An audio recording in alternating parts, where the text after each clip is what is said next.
Good evening. Welcome to Community and Technology, where we connect the global community with news, information, and resources to hopefully help improve your life. I'm Stu Reid. I'm here with my co-host, Dave Burstein. Hey, Dave. Hello. And today we have a very special guest, Mr. John Horrigan, who's a national expert on technology adoption, digital inclusion, and evaluating the outcomes and impacts of programs designed to promote communications technology adoption and use. He served at the Federal Communications Commission as a member of the leadership team for the development of the National Broadband Plan. At the Benton Institute for Broadband and Society, Horrigan leads research on the FCC's Lifeline program, which provides discounted phone and internet service for low-income Americans. John, welcome to Community and Technology. Wonderful to be here. Thanks for having me. Absolutely, absolutely. You are at the forefront of research and observation around the digital divide and some of the problems and challenges that I guess from the national and local levels we've been trying to address for over 20 years now. Maybe you can take us back a little bit to your work under the Obama administration and what you guys tried to do and kind of then bring us up to speed as to how you see things today. Sure. Whenever I start talking about the digital divide, I try to define it, to try to convey the two ways in which people typically think of the digital divide. One is network deployment, the other is adoption by households. So network deployment means whether you have a high-speed network in your neighborhood that's able to serve your home at broadband speeds, which currently the FCC defines as 25 megabits per second or more. The Biden administration has in effect up that to 100 megabits per second. Others think it should be faster. So that's the network deployment side, whether you have service that can give your home access to the internet. The other part is broadband adoption, and that is the decision households face on whether to subscribe to broadband, given that they have a network deployed to the premises where they live. And in the United States, there's always been a gap between network deployment and broadband adoption. When I worked at the FCC in 2010, something like 95% of households had a wireline broadband option to their home. And at that time, about 65% subscribed to broadband at home. So there was a 30 percentage point gap. Today, that gap is narrower, more like 20 percentage points. Lots of people have, rather than a broadband subscription at home, a smartphone, so they have wireless access. We can talk a little bit about whether wireless access is sufficient means of access for people, but there's still a broadband adoption gap today, meaning people have networks where they live, but they don't subscribe. And that can create problems, which we've seen in the pandemic when people expect school kids to be able to log on to class at home, or your boss expects you to be able to work at home, and maybe you don't have sufficient broadband access to do those tasks. Mm-hmm.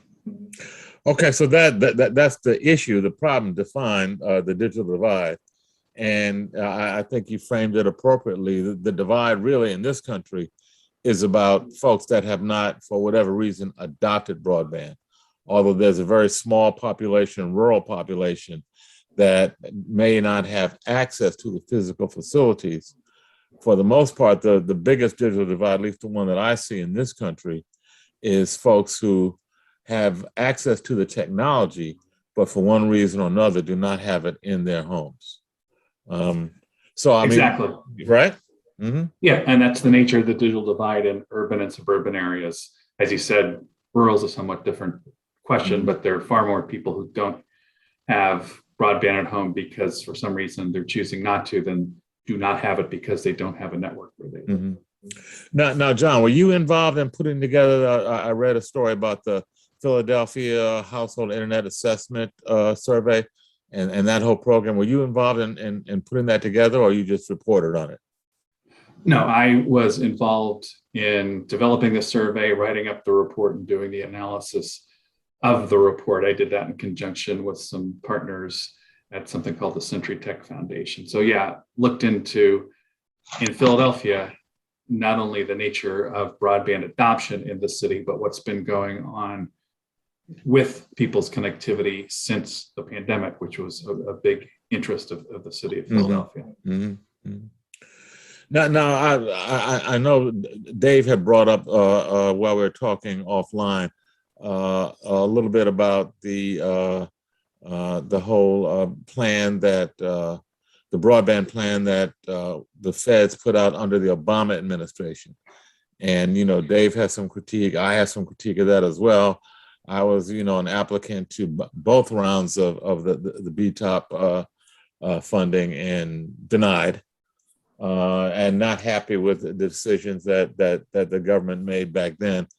How do you see, or do you see any change today with the approaches in places like Philadelphia and other cities, as opposed to the approach to under the Obama administration to solve this issue?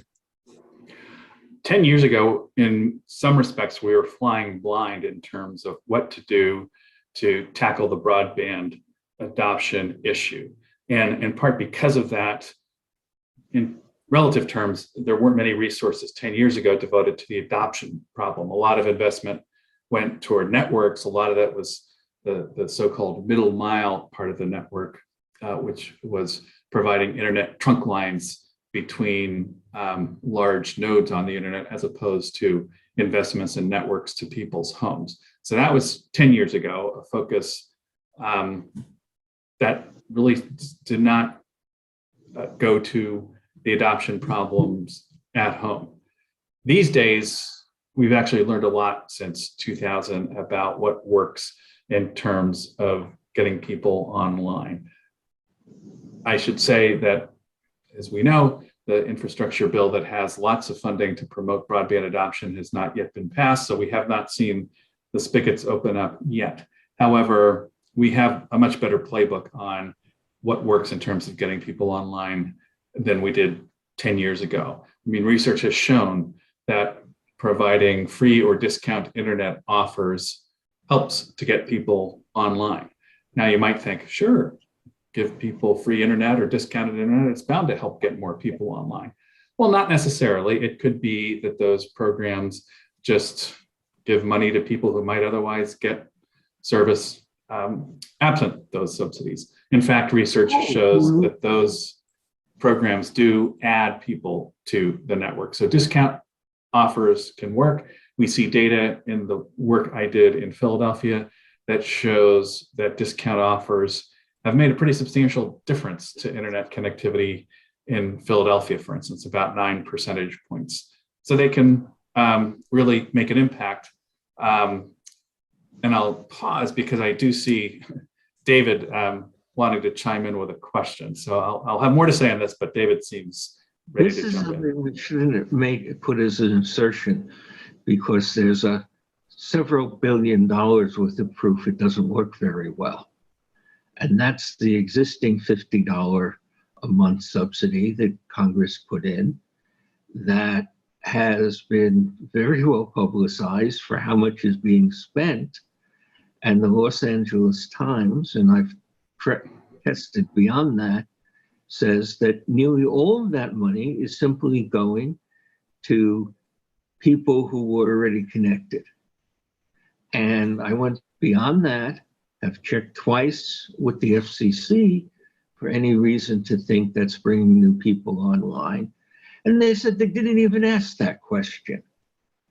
It's likely that 9/10 of the money is not going to bring in new people online, although I can't prove it because the FCC is frankly covering up the facts and not providing the data that could prove it. We also have a number of FCC experiments that had very little impact.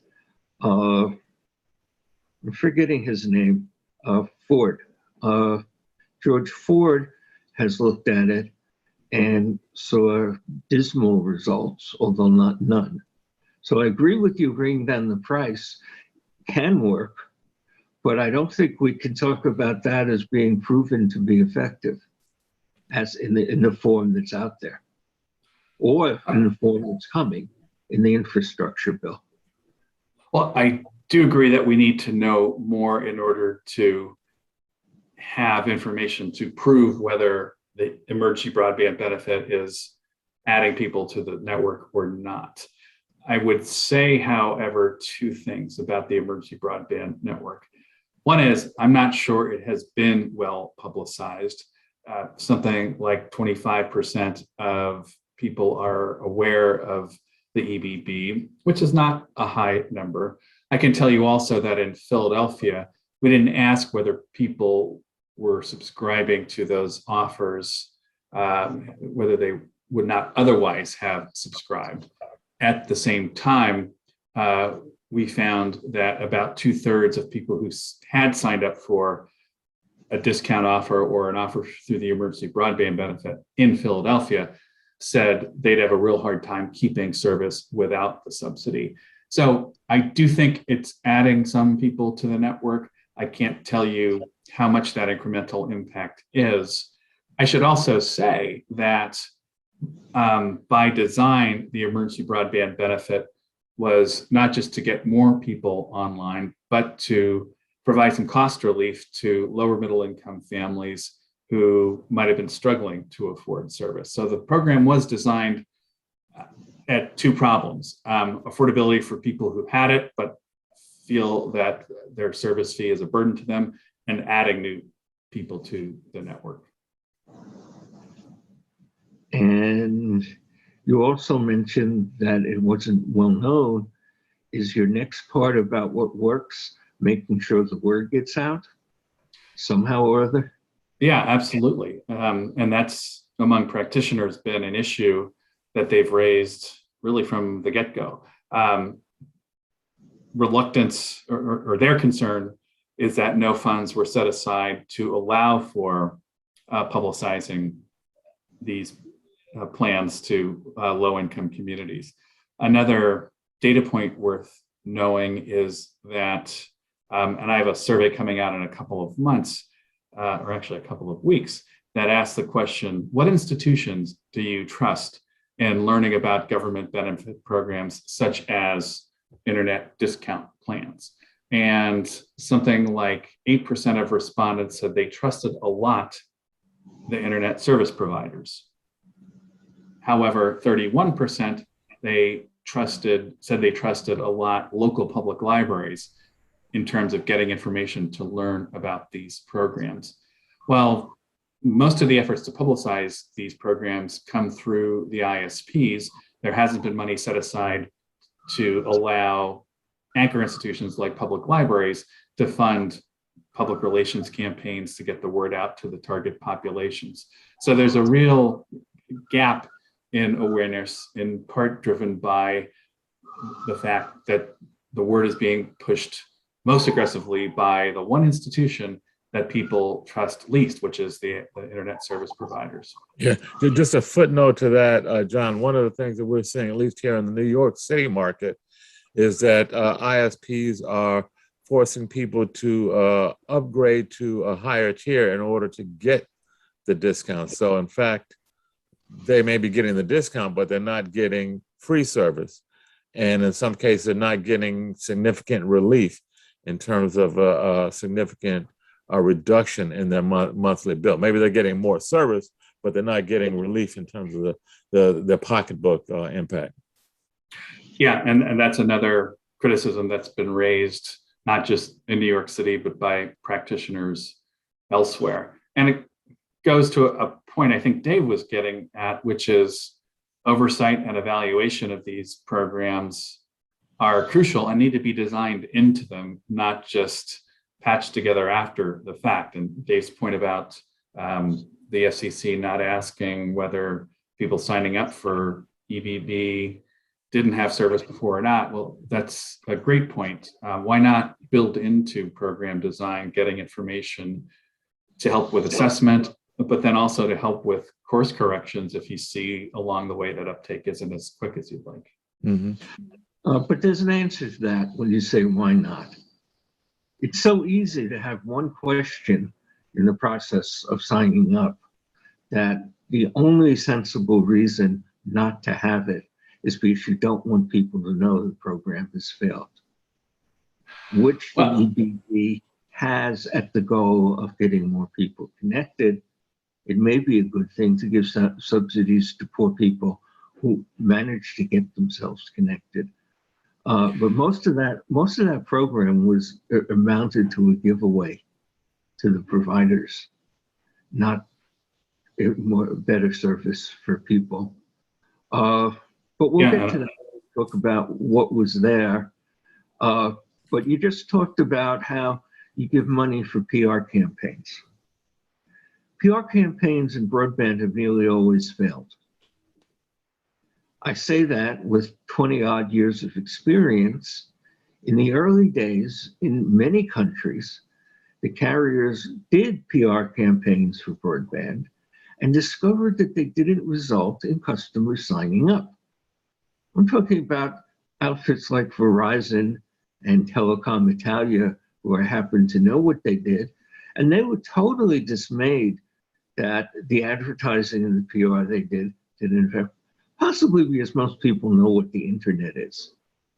And every carrier I know, literally every carrier I know in those days, changed to advertising why their particular broadband was better than the competition, because people pretty much know that the internet is valuable and they want to get it.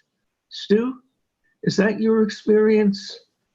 Have you had people who didn't know what the internet was?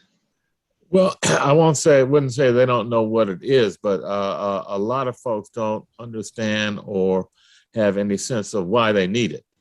I mean, they know what it is, they heard about it, but why should I spend any of my scarce resources on it? That's a big issue. I know I was looking at some of the study that John did. Affordability is clearly the first hurdle and probably the biggest hurdle, but right next to that is whether or not what kind of meaning and what kind of utility does the internet provide for a household or family. I think consciousness has been raised with the pandemic, where maybe many parents who previously were on the fence or reluctant to spend that extra money on the internet, with the pressing need for the kids and for adults to work from home, remote learning, remote working, I think the consciousness got raised significantly in terms of why. But just that whole notion of relevance to a family, of relevance to an individual, I think that's been huge, and it's a learning curve. One of the things that we have done in our work is involving residents and end users in coming up with applications and services that they are requesting, that they need, that ride on top of the broadband. And that's been a big boost to adoption, when folks say, oh, okay, well, here's something that I use, here's something that I need. And in order to do that, I need the broadband. I think that's a significant piece. Relevance. John, what have you seen? You're talking about libraries as being trusted. How many libraries have run programs to encourage broadband? I would guess it's dozens or even hundreds, but I don't happen to know. I mean, it's probably most libraries, at least in urban and suburban areas, have done that or provide resources for access for people who may not have connectivity at home. They come to the library to use computers or check them out and use the Wi-Fi at libraries. So it's fairly standard in many public libraries to offer those kinds of services and to help people go through that process that Stu was just describing about learning what is useful to them, learning how to navigate telehealth or check in for healthcare appointments or those sorts of things. And, that is something that is an important outreach approach. That is not a PR campaign. That is a community institution working with the people in their community to meet the needs that people express, as opposed to some ad push approach, which might tell you all the wonderful things you can do with the internet, but that doesn't really speak to the needs of people who don't have access, question its relevance. And usually people who are questioning the relevance of the internet also are among the lowest income members of society, so that even though in a survey they cite relevance as a barrier, and it certainly is real when they cite it as a barrier, that's tightly linked to their inability to afford service. So a lot of it is a self-reinforcing dynamic that can keep people off the internet unless they have some resources in the community to help the light bulb go on. And it might be the sort of thing that Stu does and has done. It might be the sort of thing that public libraries do.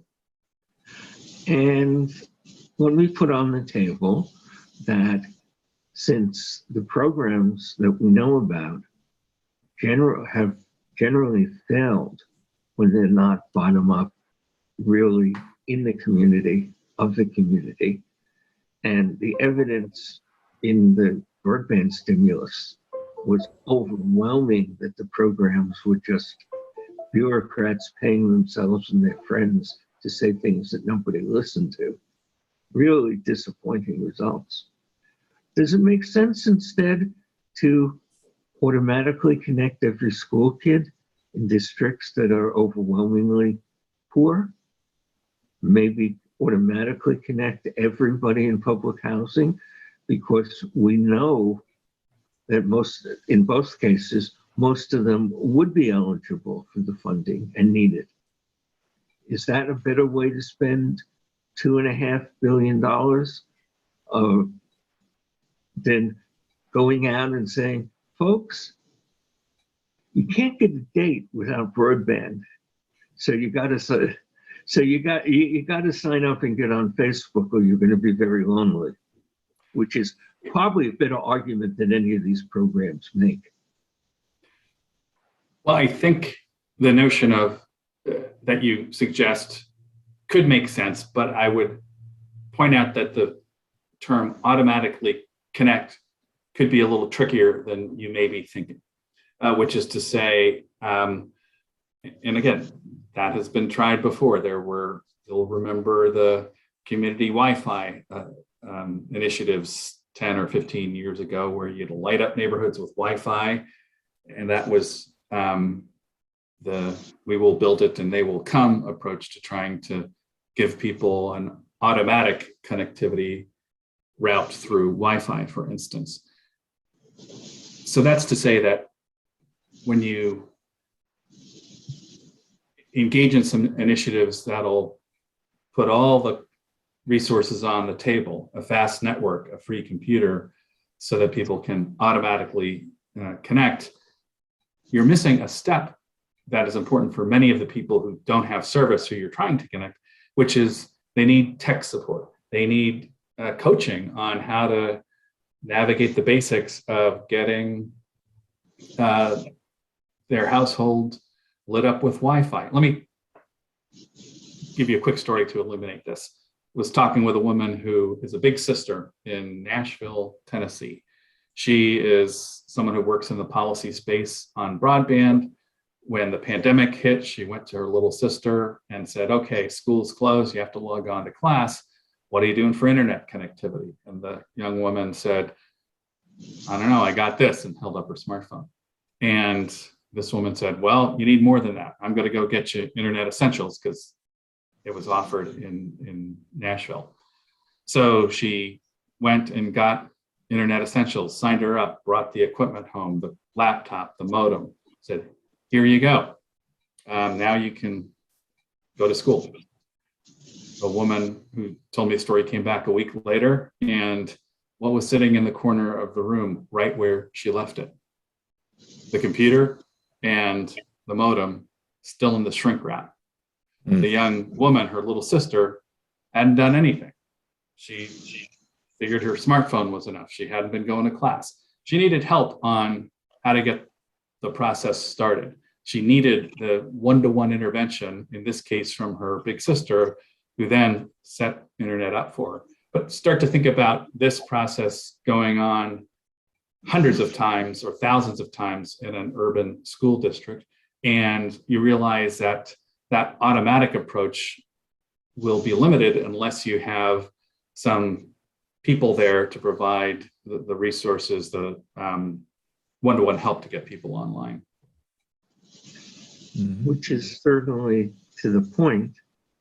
Now, when we look at the proposals in the infrastructure plan for all of this, how many of them fit what you're describing as likely to work, and how many of them are well-meaning, dedicated, honorable, not corrupt people who have ideas of what they can do that aren't going to work? And how do we tell the difference?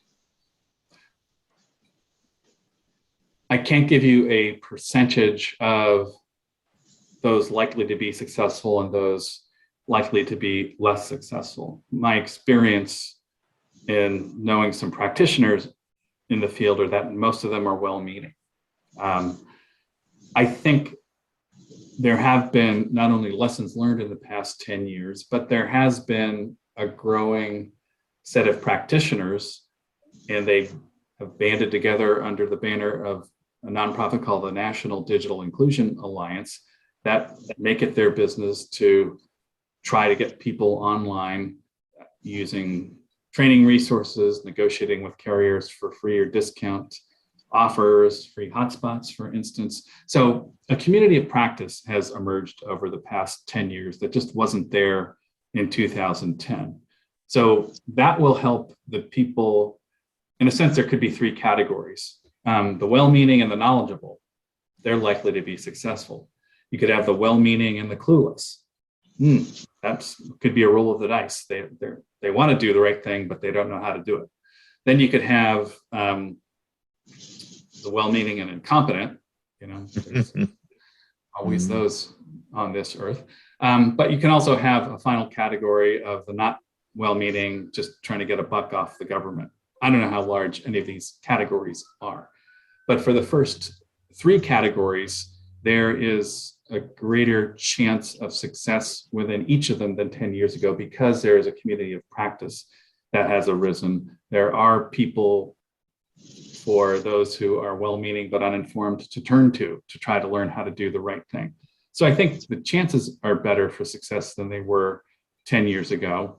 I think rather than for me to speculate on what's likely to happen, I'd rather have policymakers build into programs an evaluation requirement so that we can learn the lessons and actually get the information to answer your question more precisely in terms of what portion of the money was wasted, what portion of the money was wasted because of bad intent, that sort of thing. I think you have to design that into the programs, and I hope that we do that this time around. We didn't do it last time. We have to take a break now, but when we come back, I'm going to ask you to be more specific about what the people making the choices of what to fund should look for. And Stu also has a lot of experience in that. Stu, break now? Yes, thanks, Dave. This is WHCR 90.3 FM. You're listening to Community and Technology with Stu, Reid, and Dave Burstein. Special guest John Horrigan. We're going to take a quick musical break and be back in a couple minutes. Stay tuned.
I want make them a want stop.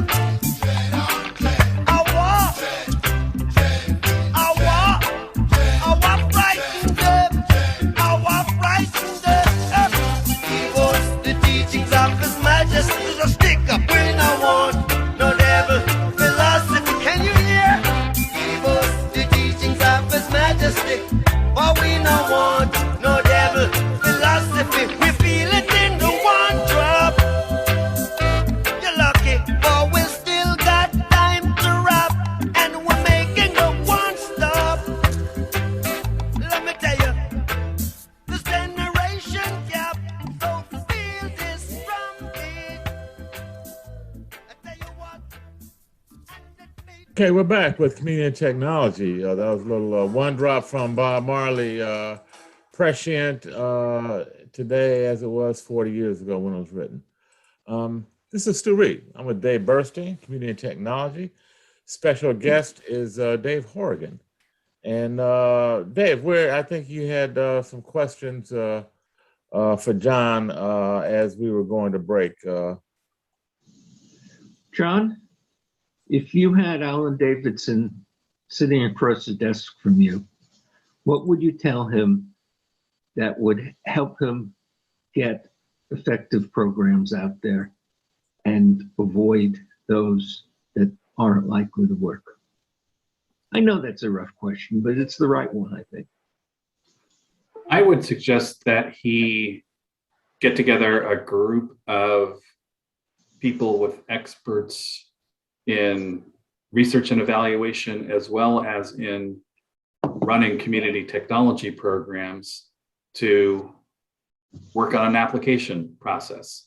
I mean, when you give government money, you have to make judgment as to what passes muster or not. So you have to ask good questions, you have to ask tough questions.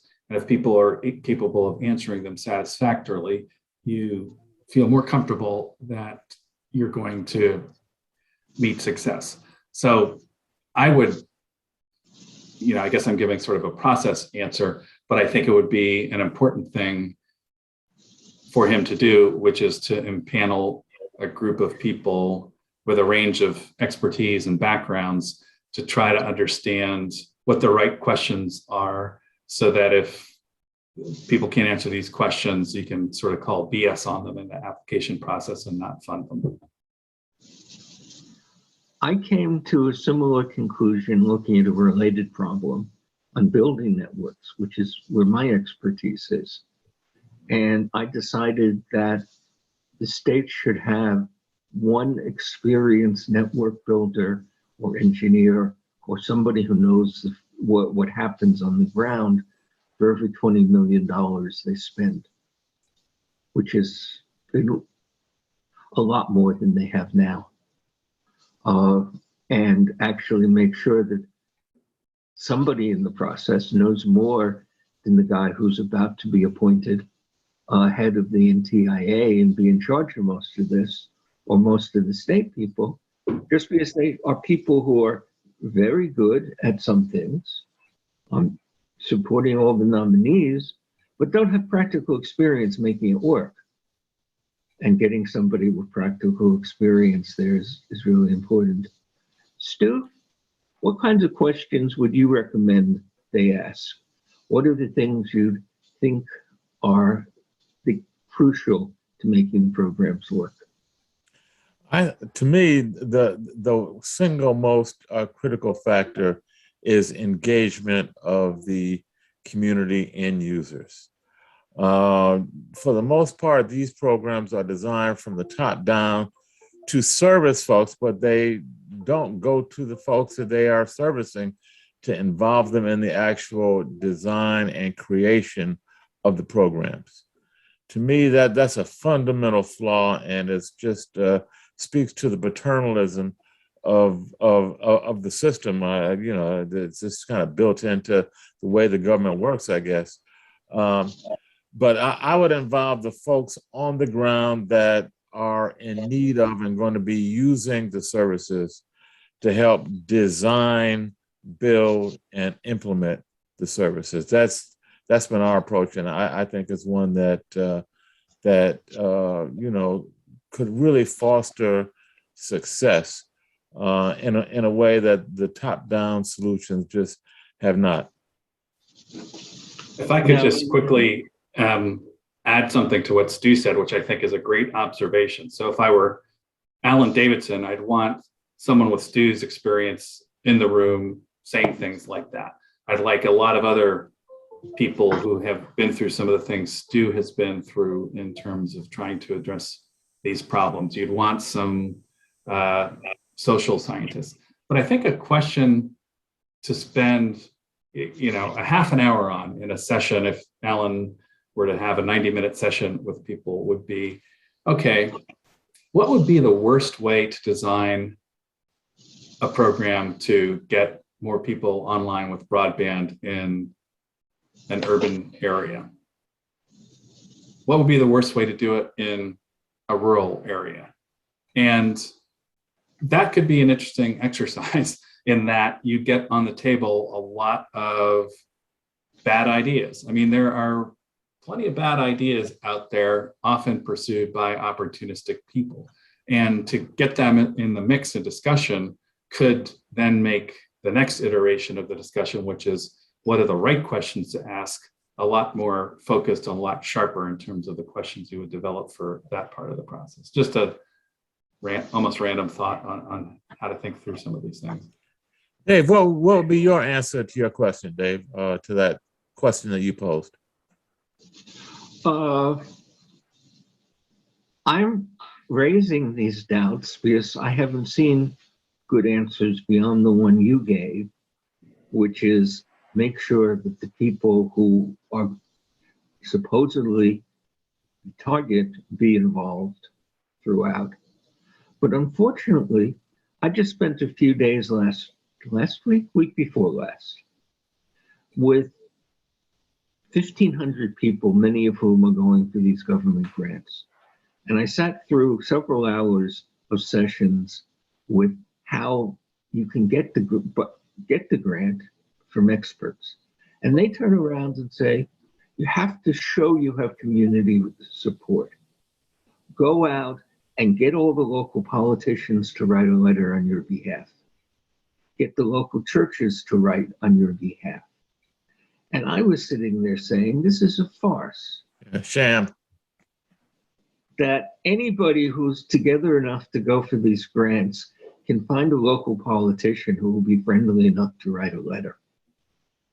And most priests, if there's a program that's going to bring money into their community, are going to write a letter to recommend it.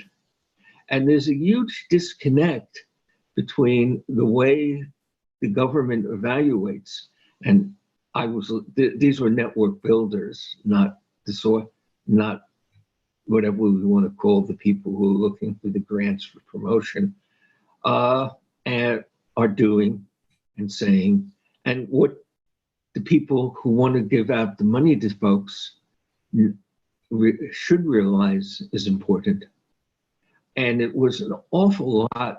I mean, I heard very well-paid professionals talk about how you can make sure your application looks like what the funders are willing to fund, which is definitely not proof that you have something that goes. I call a lot of these people poverty pimps because they're taking advantage of public programs that are designed to help. And I saw roomfuls of them. People turning around and saying, how do we show that there are more people who can't get service in our territory, even though there's good government data that there are only a limited number of them? Or how can we show that funding us, even though there are already people in our territory who can offer good service, is going to make a difference, while not saying we're actually going to make it cheaper? Again and again, I see that kind of thing. But there's some other issues I want to talk to John about, because these are big policy issues that I'm sure he has some opinions on. For example, should we go after the people who can't get service now? Or should we give a share of the early funding, the first few years, to folks who can get service, but maybe only have one choice instead of 4? How do you decide? I know that they're not going to be able to build a fraction of the lines of broadband and of fiber that Washington's talking about. AT&T is going to fall 500,000 or more short this year because there are a limited number of people who can install this stuff and have the experience, and you can't train them in 2 weeks. And the equipment isn't there.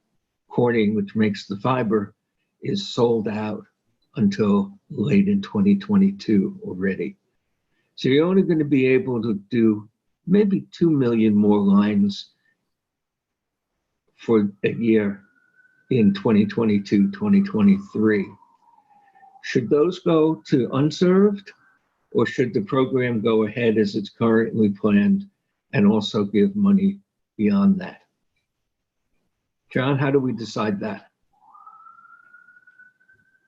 A harder question than you might think. I would suggest going to the unserved or underserved. I mean, you have sizable portions of rural areas still, it's not so much without any service, but a lot of them have DSL, which is not very good. So I think in terms of network deployment, prioritizing those areas first makes a lot of sense, as opposed to trying to construct in areas to provide an additional carrier. I mean, I've done some analysis that shows that the competitive effect of another provider doesn't have a large enough price impact to make service affordable for the low-income folks who can't afford service in the first place. So I don't think adding another competitor is going to, you can argue that maybe there's some benefits to that, but one thing that is not a likely benefit is price drops big enough to put price in the reach of poor people who can't get service today, who can't afford service today. So I'd rather prioritize build out in places where networks are lousy or don't exist, and devote resources to subsidies in low income areas to improve the affordability proposition for those households. That's not we've talked about how doing those programs right isn't simple, but I'd rather put my priorities in that fashion. And unfortunately, I totally agree with you, but don't think it's going to work very well. Because what's going to happen is that there are a fair number of what we call unserved, which includes a lot of people who are getting less than 25.3, which should minimum go to 25.10. In fact, I've been looking at the numbers. That's between 6 and 8% of the population, overwhelmingly in the rural South, where Bell South and then AT&T, after it took over, just didn't build, and the cable guys didn't get to. So there are a fair number of people like that, but they tend to be scattered in very small clusters, sometimes half a dozen, sometimes 40 or 50, almost never 100 or 500 houses that are practical to build to. So there are going to be very few proposals actually to reach the unserved. You couldn't spend half the money the feds are ready to give the states on reaching the unserved. Because but Dave, where do you think the money is going to be spent, Dave? How are they going to spend it? Well, the question is, how do you make it practical for them to say, we can't spend this money worth a darn? We should just give it back and let it be spent on things like housing for people who are homeless.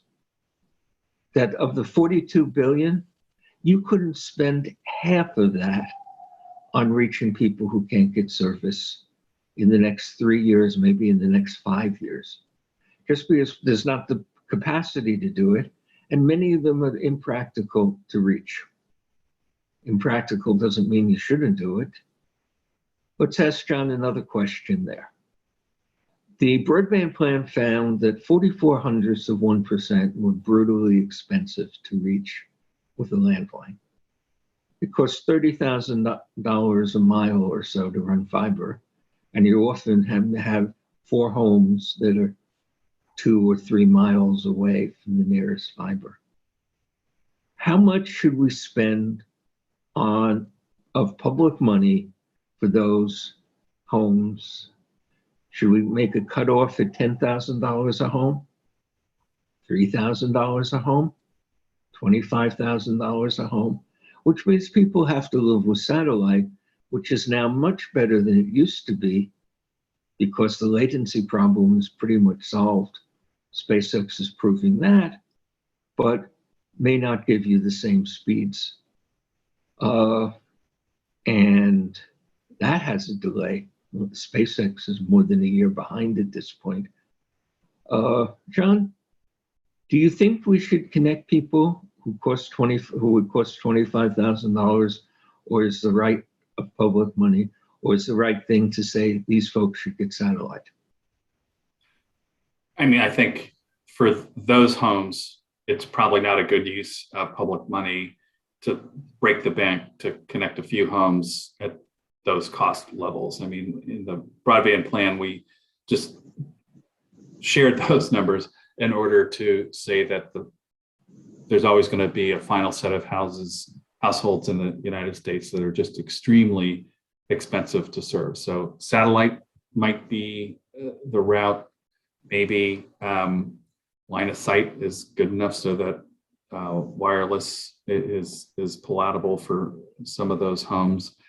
But I think there's enough claim on public funds such that connecting a few remote homes in rocky terrains with public funding doesn't make a lot of sense. Now, what Larry Strickland did in the broadband stimulus a decade ago is he funded places at 15, not many, but some, at $15,000 a home because he had more money than he had decent proposals for. And I'm pretty sure that if you were the lady in name who had, as she will have, $100 million up front and $300 or $400 million after, you're going to want to keep that money in your state. And you will fund things that most of us don't think are a good use of public funds. The worst, and it's where most of the money is likely to go, is going to be to fund a second provider where there already is an excellent provider. Remember, cable currently is mostly a gigabit down and 30 up. That is now going very rapidly to 100 up and even a gigabit up. Charter just said in its financials a couple of days this week that they were going to be putting in gigabit upstream routinely anywhere there's the demand for it, because it's actually cheaper than what they were doing before, which is splitting the node. The technology is there. It's incredibly cheap to upgrade cable. Cisco tells me it's $200 a home. So for the 90 to 92% of the US that can get cable, you can upgrade them to 100 meg upstream, or you probably a gigabit upstream for 10th or 50th of the cost of running fiber. But currently, the way they put it, the version of the infrastructure bill I read a couple of months ago said first you go to the people who are unserved, which they define as less than 25. Then you upgrade those who are 100 over 20 to who can't get 100 as opposed to 25. And then if you have money left over, you can spend it in any way the state feels like. That was actually the way it was written. that if they have money that hasn't been allocated.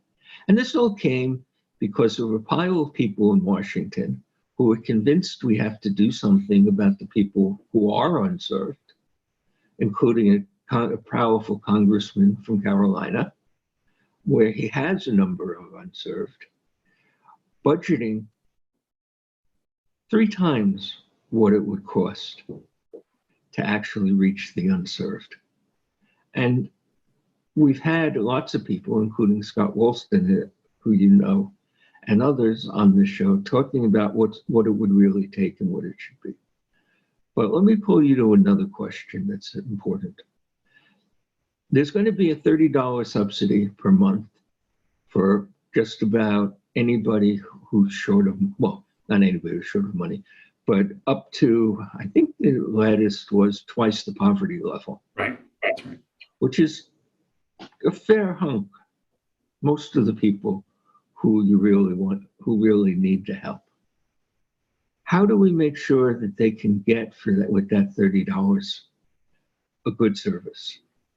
It's certainly possible. Comcast, you talked about Internet Essentials, which is a Comcast program, is giving you 50 over, I don't know what, it may be 6. I think it's 10, but yeah. Yeah, 10 is even better. And it turns out that any cable company can do that. And most of the wireless folks, now that we have mid-band spectrum, can do that. How do we make sure that the carriers who would much rather charge $70 a month, which was Verizon's minimum, actually offer the $30 a month decent service so that it's available to everybody? How do we make that happen?